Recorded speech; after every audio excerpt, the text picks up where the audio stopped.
You have a new hat on, which also looks at some of the sector investing, some of the thematic investing of, I guess, things that will transform our daily lives that maybe investors aren't 100% focused on now, such as nutrition and, I guess, food security. How much appetite have you had on, from investors on this? It's a good pun, they're getting the appetite there, and I think the thing that's really exciting to me, I've done this role now for coming up for a year, and we are seeing more and more interest from clients to try and invest their money in things they understand.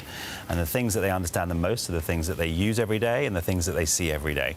If you try and get the client and say you need to be in Japanese derivative swaps and all that, you kind of lose their attention quite quickly. But you talk about things like food, you talk about nutrition, you talk about the change in the transportation landscape, you talk about FinTech and the way people are changing the way that they're banking. It brings investment to life, it makes it real. And that's having an incredibly positive level of engagement with clients. And so we are seeing money moving in this direction. We've just raised a fund in the US around next generation technologies. Very successful range. It was a $1.6 billion raise. The flows we're seeing into our thematic funds in the European area are all starting to accelerate. The funds are coming up for the one-year anniversary in September, so the track record is building. Yep. But I think this momentum of money that's going in this direction is very exciting. And then the other factor also is ESG. And so we're seeing very, very strong flows into ESG-related products across the BlackRock platform. What are you seeing to 3 decimal points then, Evy Hambro, on profit neutrality or profit pickup from ESG?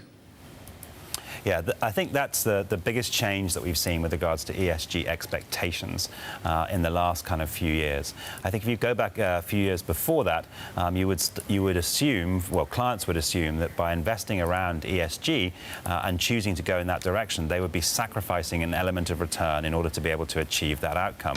Now the expectation has shifted, is that if you're going to be investing in this way, surely the companies that are being run along the kind of the best ESG parameters are going to be the most successful companies through time because they're operating in the best ways, and they have the opportunity to grow their business against companies that aren't following those policies.